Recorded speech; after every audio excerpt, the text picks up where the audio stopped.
Les gens oublieront ce que vous avez dit, ils oublieront ce que vous avez fait, mais ils n'oublieront jamais ce que vous leur avez fait ressentir. Ça s'applique à la grossesse et au postpartum. Hey hey! Allez, si vous écoutez la matrescence, c'est que vous êtes prêt ou prête à entrer dans le monde de la parentalité ou bien que vous êtes déjà dans le cœur de ce tumulte bouillonnant, merveilleux, mais éreintant. La matrescence, pour faire court, c'est la contraction des mots maternité et adolescence pour expliquer la naissance d'une mère sur le plan psychologique, physiologique, neurologique et sociétal. On explore le changement d'identité qui s'opère chez nous les parents, parce que la matrescence, ça existe aussi. Je m'appelle Clémentine Sarlat et avant de devenir chef d'entreprise presque par accident et podcasteuse à presque plein temps, j'ai été pendant 7 ans journaliste sport à la télé. Donc vous m'avez peut-être déjà aperçu dans votre télé quand je parlais de rugby ou de tennis. En juillet 2018, j'ai quitté mon CDI et ma vie parisienne après l'arrivée de ma première fille en n'ayant aucune idée de ce qui m'attendait. En mars 2019, j'ai créé ce podcast depuis chez moi à côté de Bordeaux pour trouver des réponses à mes questions de jeune maman et aux bouleversements majeurs que je venais de vivre. 3 enfants rapprochés plus tard, ce podcast, La Matrescence, se développe pour vous accompagner, vous faire rire, vous faire pleurer un peu, mais surtout pour vous faire découvrir de nouveaux horizons en tant que parent. Rien n'est laissé de côté, je vous le promets. Embarquez avec moi pour une expérience intense. Promis, vous en ressortirez différent et j'espère plus aligné avec vous-même. Ah si, dernière chose, abonnez-vous sur votre plateforme d'écoute, c'est le meilleur moyen de donner de la visibilité à ce podcast. 1000 merci, let's go.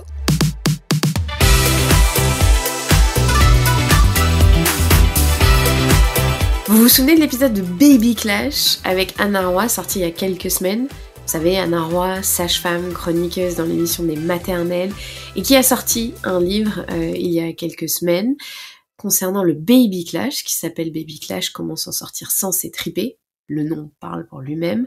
Cet épisode a permis à la matrescence de réaliser sa meilleure semaine d'audience et d'écoute depuis le début de son lancement. Donc un grand merci. Et pourquoi je vous parle de cet épisode ? Parce que je me suis rendu compte que c'était un sujet extrêmement sensible, en tout cas un sujet central pour vous, parents, que vous soyez mère ou père, parce que, on le sait, l'arrivée d'un enfant, ça bouscule. Et donc, ce thème qui vous questionne et vous intéresse, et j'ai envie d'aller encore un peu plus loin.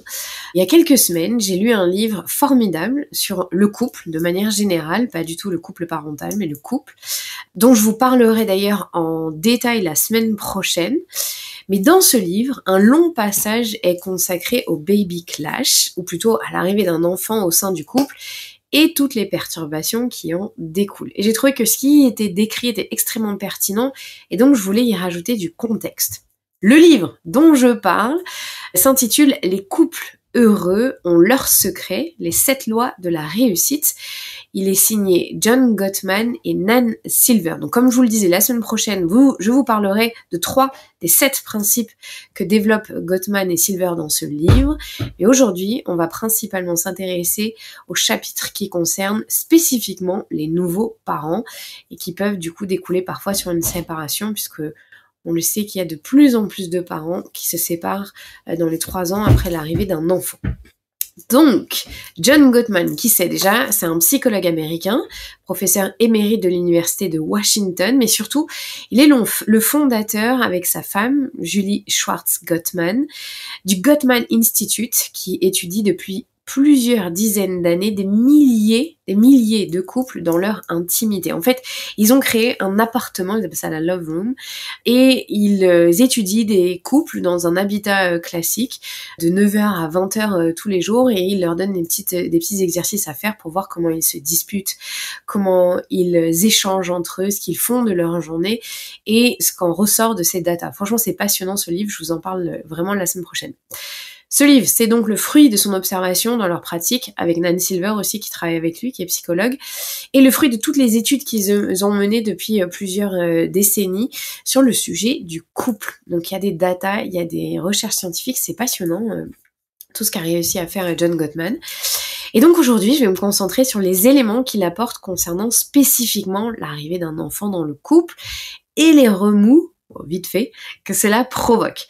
John Gottman a écrit la première édition de ce livre en 99, il a depuis été réédité en 2018 avec de nouveaux ajouts parce qu'ils ont eu les résultats de plusieurs études qu'ils avaient menées sur les 20 dernières années.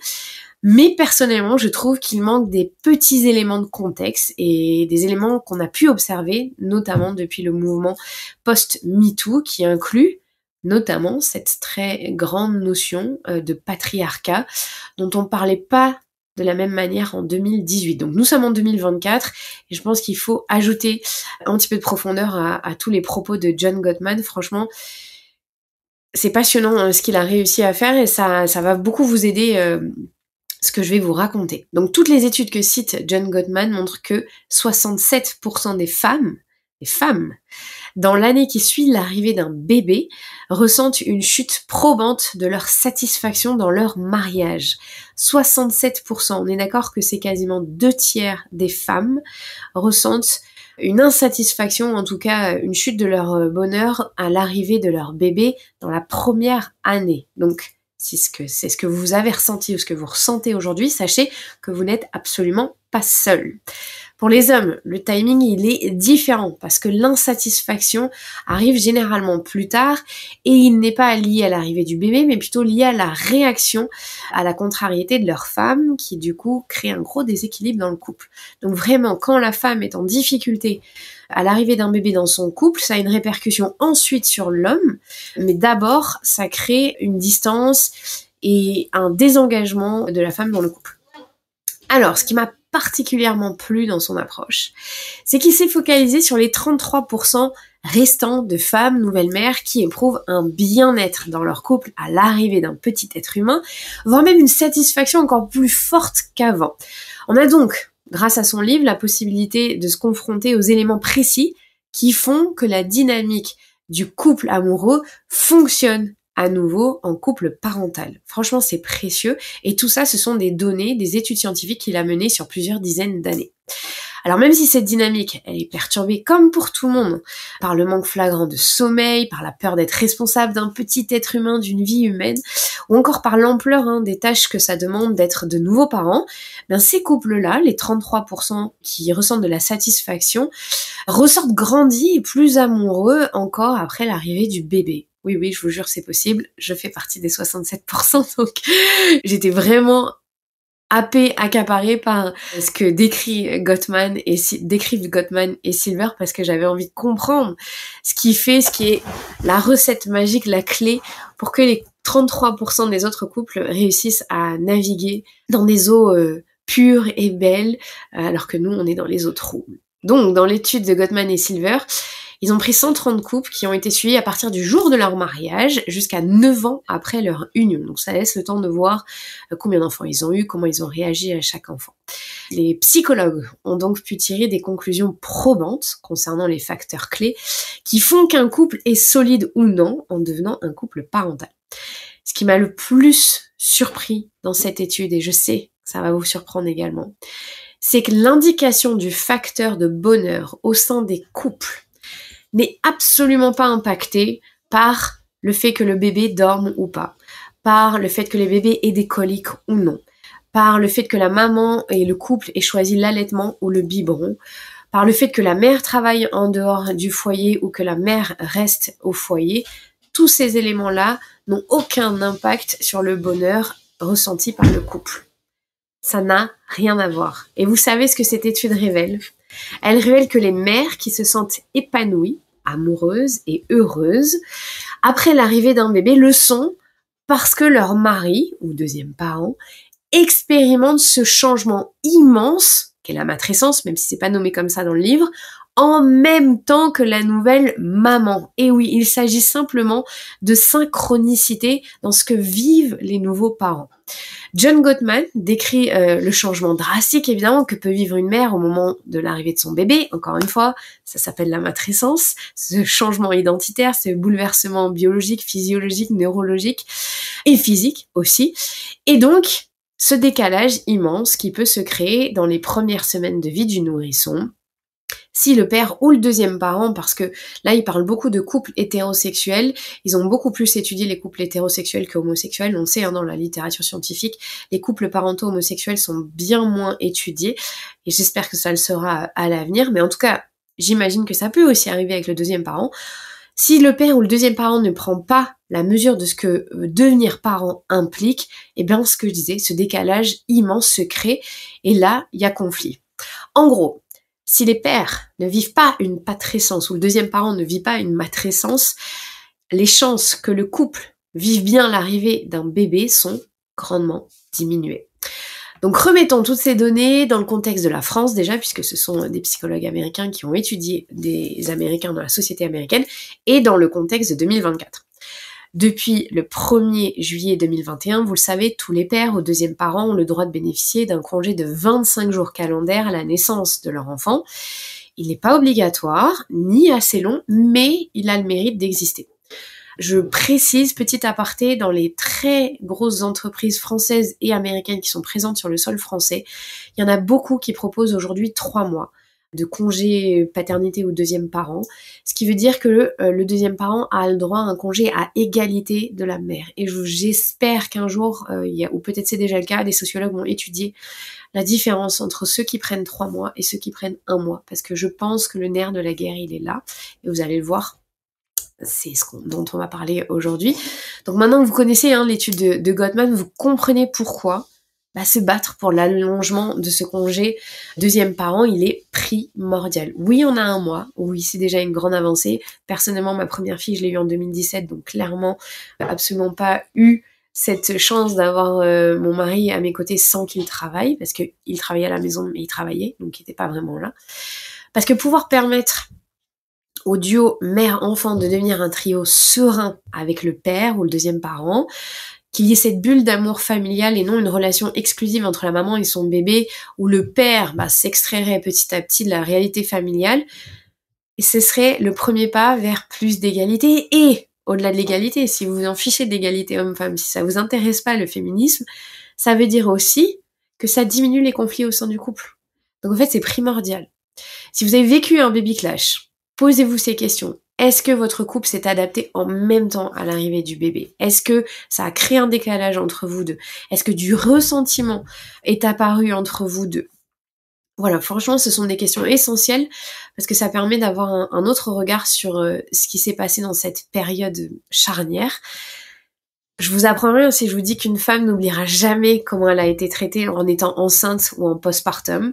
Ce sont des moments d'extrême vulnérabilité, de bouleversement et de nouveauté qui mettent les futures et les nouvelles mères dans des conditions difficiles si elles se sentent seules et isolées.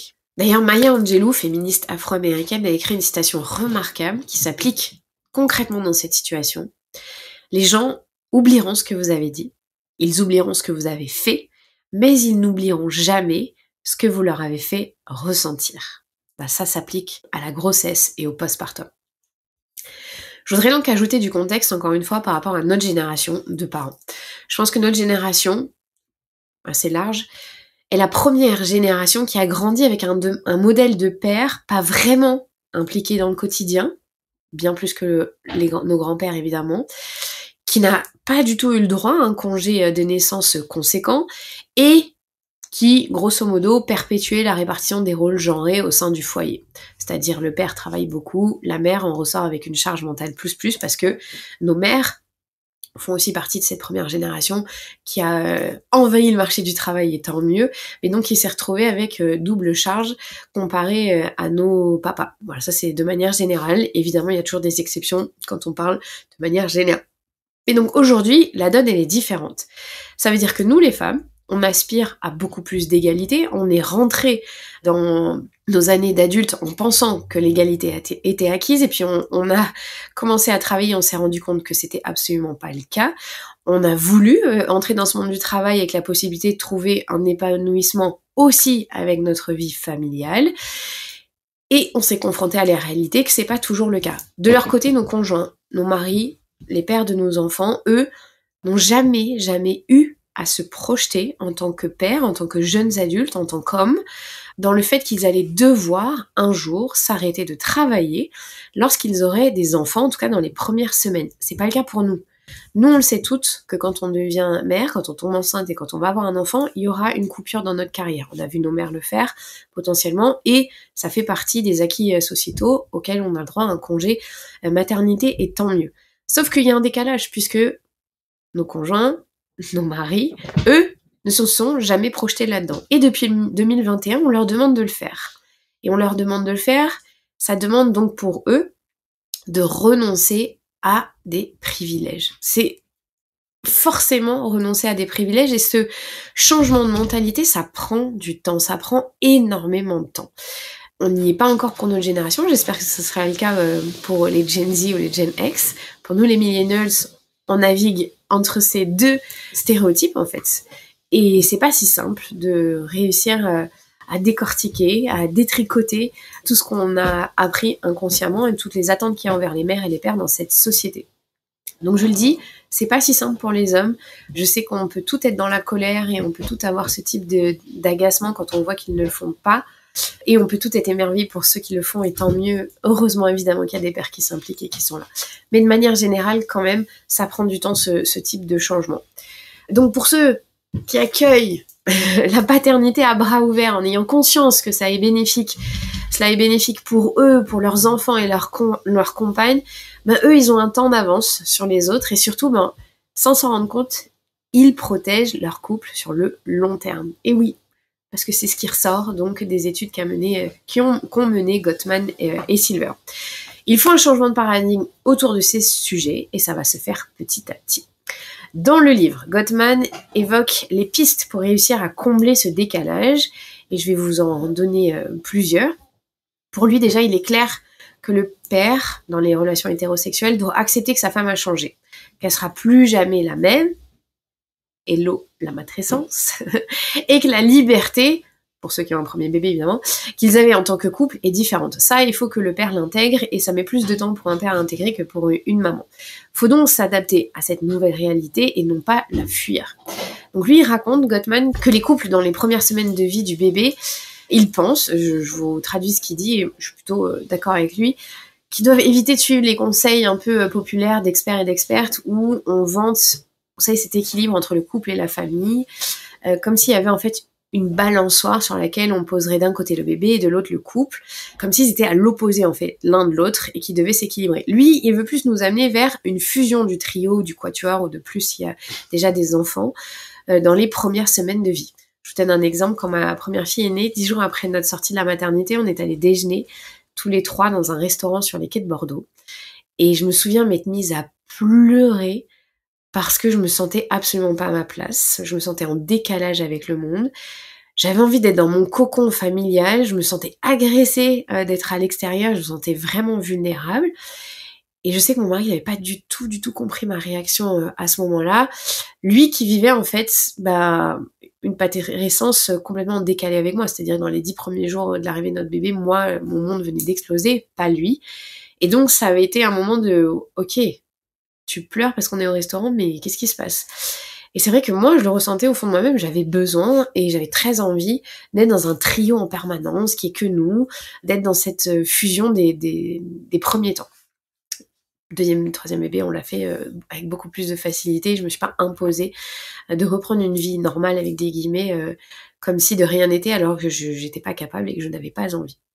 Donc ceci dit, Gottman dans le chapitre, il explique que c'est quand même nécessaire d'avoir du temps pour se retrouver en couple quand l'enfant grandit, mais que il veut un peu dénoncer, mettre le doigt sur cette pression de devoir le faire dans les premières semaines, comme si c'était vital au couple de se séparer du bébé, que sinon ça allait chambouler leur dynamique de couple. C'est pas vrai, et lui il pense que c'est pas la meilleure des idées. En tout cas, ça c'est votre choix, c'est votre façon de vivre, mais prendre ce temps à trois de se découvrir dans un trio, c'est plutôt une bonne façon d'accueillir ce bébé. D'ailleurs, Anna Roy, elle l'explique aussi dans l'épisode du Baby Clash. Oui, c'est important de se retrouver, il y a des temps pour le faire.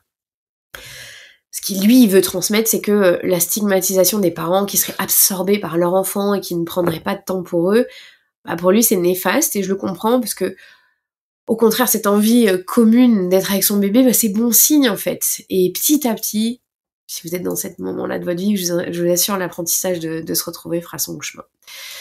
Dans le livre, dans le chapitre qui est consacré aux parents, donc il parle de ça, là, de faire fusion à 3, d'être sur la même longueur d'onde, d'être sur le même rythme, qui est vraiment important pour pas créer de décalage dans le couple.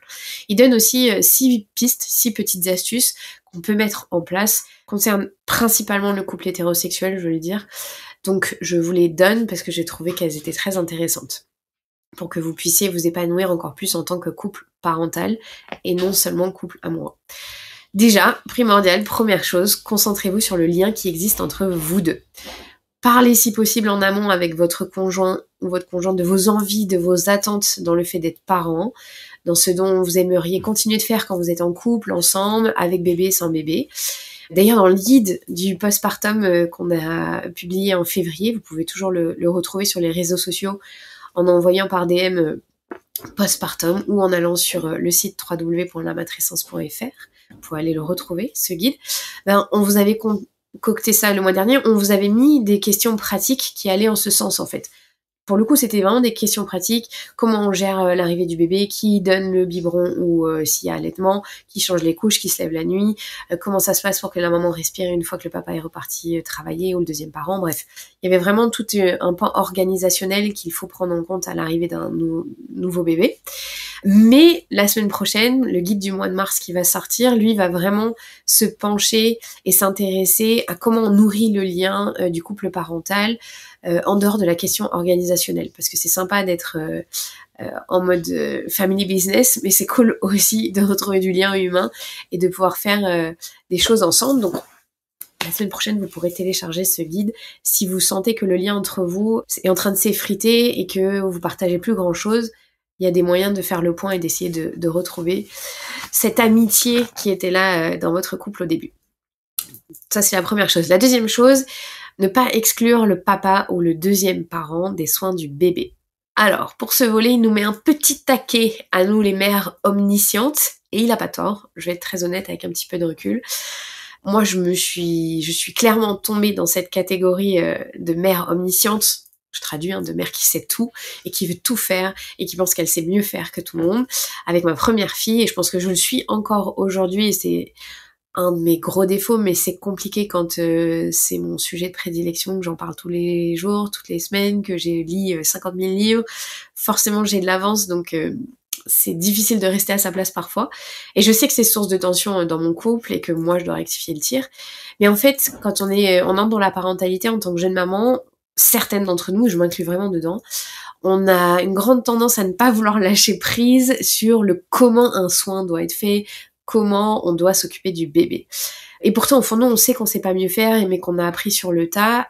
Et ce décalage dont on vous parle, c'est-à-dire si le père prend pas ses jours de congé paternité d'entrée ou le deuxième parent, boum, forcément il y en a un cas de l'avance. Vu qu'on le sait que c'est pas inné, prendre soin d'un bébé, ça s'apprend en passant du temps quotidiennement.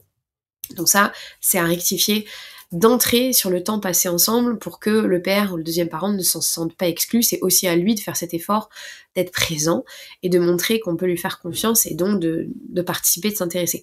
Mais ça n'empêche pas, ceci dit, que parfois on est un peu des contrôles frics et qu'on a du mal à lâcher prise. Et les conséquences auprès du père sont réelles. Moins une personne en fait, vous le savez, moins elle se sent capable dans n'importe quel domaine. Ça s'applique évidemment à la parentalité, c'est encore plus touchy, c'est encore plus précieux. Et donc moins elle en fait, moins elle se sent capable, moins elle est renforcée dans ses capacités. Et Dr Gottman, il a raison, il souligne que certains pères, faut pas se mentir, sont soulagés de se sortir de leurs responsabilités dès qu'ils se sentent en difficulté et de donner la main à la mère omnisciente qui selon eux est omnisciente, qui selon eux sait mieux faire. Parce que, je le redis, il n'y a pas d'inné dans le fait de s'occuper d'un bébé, c'est la pratique, c'est le quotidien, c'est la répétition des tâches. La première fois qu'on m'a donné mon bébé pour lui faire le bain, c'est pas moi qui l'ai fait, c'est mon mari, je n'avais aucune idée de comment on baignait un nourrisson. C'est lui qui s'en est occupé, c'est lui qui gérait le mieux. D'ailleurs, aujourd'hui, c'est quand même lui qui est vachement meilleur que moi pour leur dire d'aller au bain, de se laver et tout ça. Mais ça, c'est dû à notre éducation. Je suis un peu une pouilleuse, il faut le dire quand même. Bref, quand ça concerne nos nourrissons, nos tout petits bébés, je sais que l'enjeu il est énorme, je sais que c'est dur de lâcher prise, j'ai été à votre place. Mais à nous de prendre cette responsabilité, de leur passer le relais, de faire de la place, de faire confiance et d'encourager sans tomber dans l'infantilisation. Il y a ça aussi, la façon de communiquer, la manière d'expliquer. Et d'ailleurs, je vais beaucoup en parler dans l'épisode de la semaine prochaine. qui m'a passionnée et qui est très personnel pour moi, mais je vous en parlerai. Franchement, c'est très intéressant et utile. Et donc ça, c'est à nous, c'est notre rôle, mais à eux aussi de prendre leur place, de la demander avec insistance si besoin, et de nous montrer qu'on peut faire confiance, évidemment, de prendre soin de la mère, ça c'est à eux de prendre ce job, à eux les deuxièmes parents, père ou mère d'ailleurs, et d'intégrer pleinement cette paternité qui passe par le soin du bébé dans un premier temps. Beaucoup de pères, et j'en parle juste après, ont la sensation qu'un bébé, c'est juste un truc qui fait pipi caca et qui mange et c'est tout. Et c'est faux, on va en parler juste après. Donc ça c'est le deuxième point, laissez-les prendre leur place. Le premier point, renforcez votre lien. Le troisième point, faites en sorte que les pères, enfin c'est pas à vous en tant que mère de faire ça, mais je veux dire, faut faire en sorte dans la dynamique de couple et de famille que le père joue avec des bébés et pas seulement quand ils sont enfants. Là, c'est John Gottman qui met un taquet au père. Lui, il relate que dans sa pratique, et il en a vu des milliers de couples, les nouveaux pères lui ont souvent confié ne pas se sentir connectés à leur bébé avant que celui-ci ne marche, ne parle ou ne joue. Donc, c'est-à-dire pas avant la première année.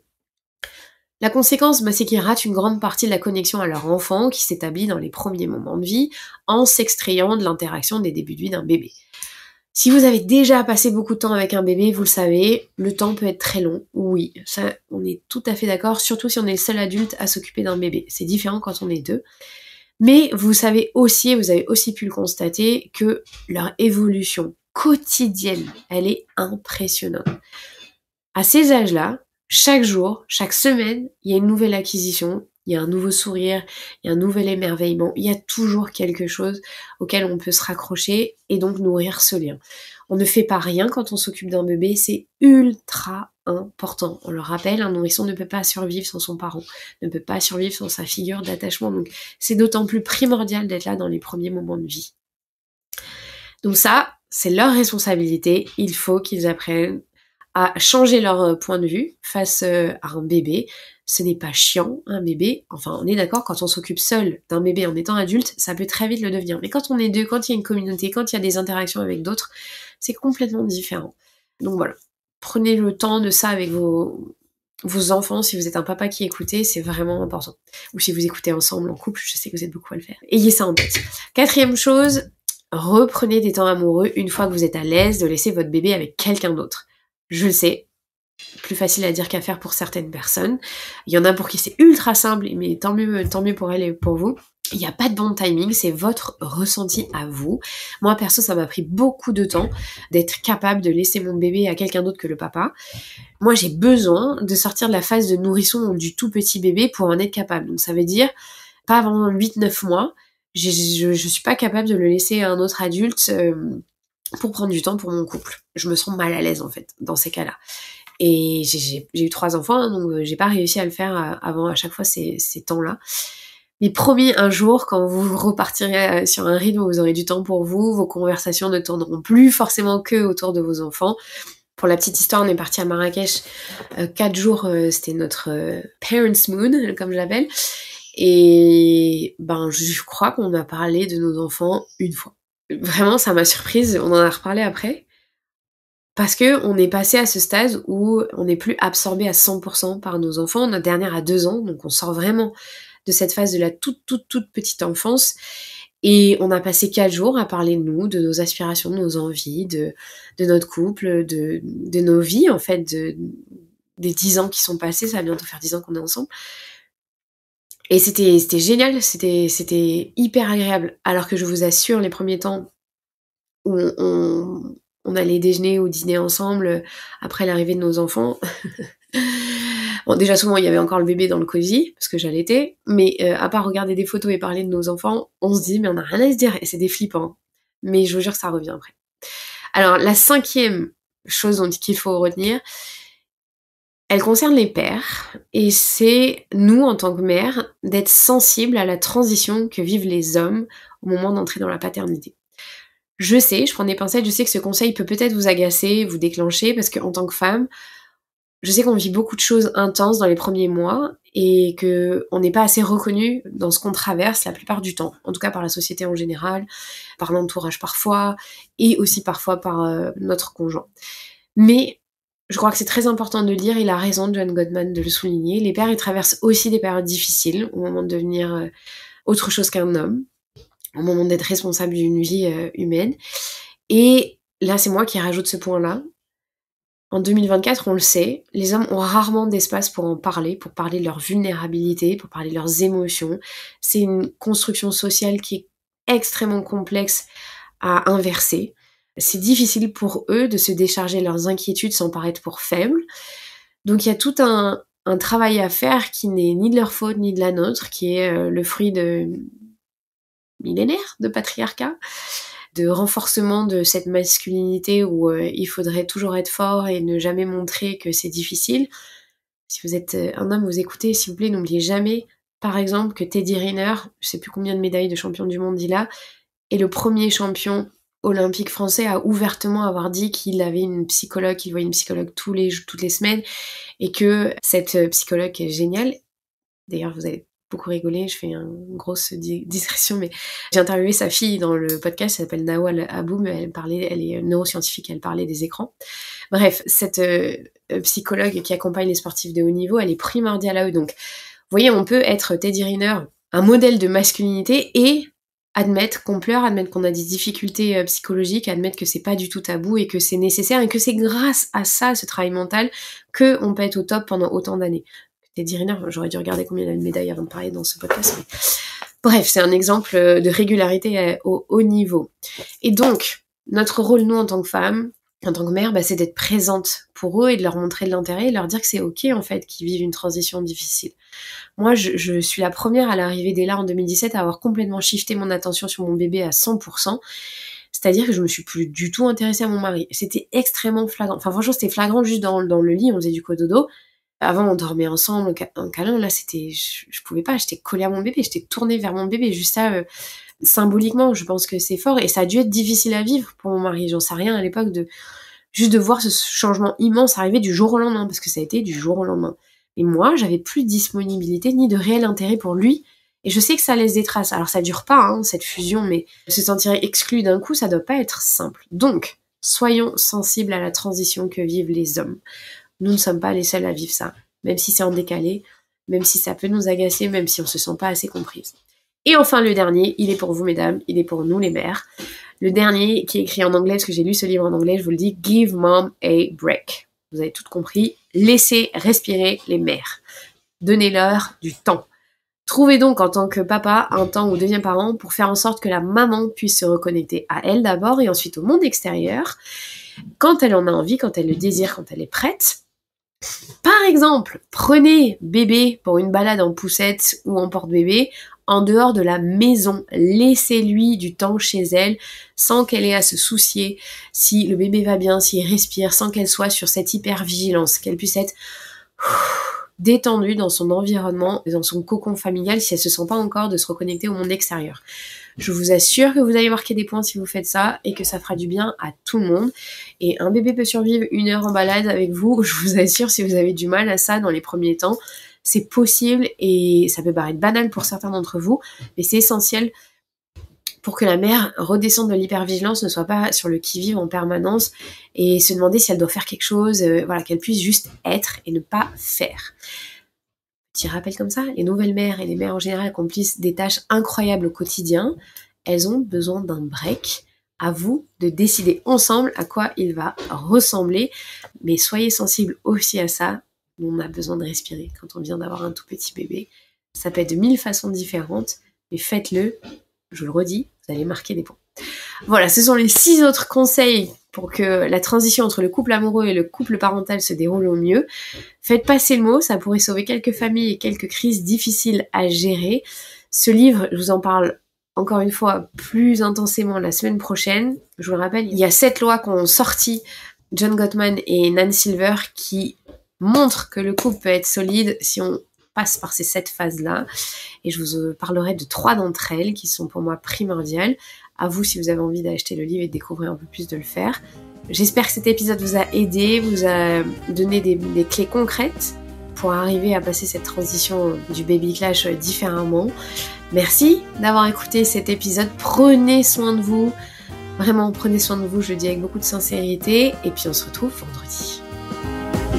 Vous venez d'écouter un nouvel épisode de La Matrescence. Merci infiniment pour votre soutien. Si vous voulez découvrir de nouvelles pépites, n'hésitez pas à aller sur le site www.lamatrescence.fr. Vous pouvez également vous abonner à la newsletter qui sort tous les vendredis. Rendez-vous également sur le site pour pouvoir vous inscrire. Ensuite, vous devez vous abonner sur votre plateforme d'écoute pour pouvoir recevoir les notifications. C'est ce qui fait grandir ce podcast. Merci infiniment et continuez de partager ce savoir autour de vous. Je sais que c'est comme ça que beaucoup des auditrices et des auditeurs ont découvert ce podcast. Alors un grand merci. Prenez soin de vous. À la semaine prochaine.